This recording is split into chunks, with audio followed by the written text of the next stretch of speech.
ஒருத்தர் இறந்ததுக்கு அப்புறம் என்னதான் நடக்கும்னு தெரிஞ்சுக்கலான்னு ராபர்ட் என்ற இந்த ஒரு நபர் ஒரு சுடுகாட்டுல பிணத்து பக்கத்துல கேமராவோட போய் படுத்துடுறாரு. இவரோட நண்பரும் அந்த குழியை மூடிடுறாரு. கொஞ்ச நேரத்துக்கு அப்புறம் இவரோட நண்பர் அந்த குழியை தோண்டி ராபர்ட்டை வெளியே எடுக்கிறாரு. ராபர்ட் எடுத்த அந்த கேமரா ஃபுட்டேஜை எல்லாத்தையும் இவங்க 2 பேர் பார்க்குறாங்க. ஆனால் எல்லாமே நார்மலாக தான் இருந்துச்சு.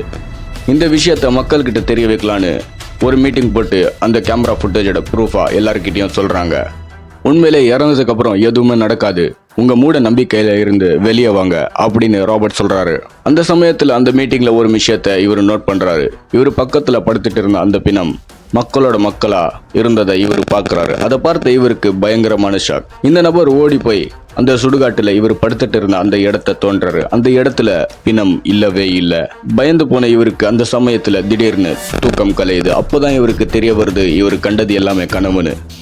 அடுத்த நாள் காலையில உண்மையாவே ராபர்ட்டோட ஃப்ரெண்டு இவரை தோண்டி வெளியே எடுக்கலாம்னு அந்த சுடுகாட்டுக்கு வராரு.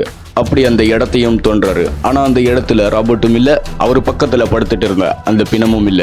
பயந்து போன இவர் அப்படியே மற்ற குழியையும் தோன்றாரு. கடைசி வரைக்கும் ராபர்ட் என்றவர் கிடைக்கவே இல்லை. இதை பத்தி நீங்க என்ன நினைக்கிறீங்க? கமெண்ட்ல சொல்லிட்டு போங்க. இந்த மாதிரி கண்டென்ட்டுக்கு சப்ஸ்கிரைப் பண்ண மறக்காதீங்க. நெக்ஸ்ட் வீடியோல சந்திப்போம்.